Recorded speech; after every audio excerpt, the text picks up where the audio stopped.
Today, people donate their bodies to medical facilities all the time in order for scientists to learn more about the human anatomy.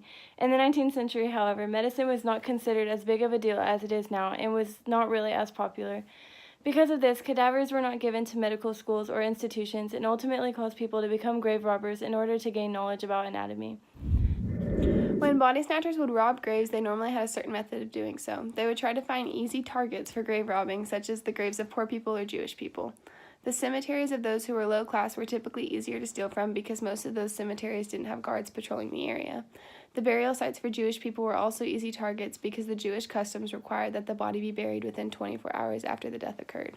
Since the bodies were buried in such a short time frame, they were relatively fresh and easier to dissect for medical purposes.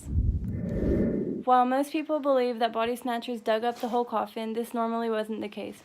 Most of the time, grave robbers would dig a vertical tunnel into the ground that went straight down into the head of the coffin. They would then open up the coffin head and attach the body to either a rope or a metal hook so that they could pull the body through the hole. Once they had the body, they would refill the hole they had dug and then smooth it out to make it seem as if nothing ever happened. During the 19th century, there were not any strong rules or laws regarding graveyards and dead bodies. In fact, it was only illegal to steal the possessions that were in a coffin, but not really the body itself. For instance, a grave robber could dig up a body, and as long as they left the clothes, rings, jewelry, and other items in the coffin, it was technically legal. When they realized that grave robberies were becoming too common of a thing, the Anatomy Act of 1832 was passed, which recognized the fact that medical classes needed them for research and studies. This ultimately reduced the amount of grave robberies for medical use, as bodies are now donated to science.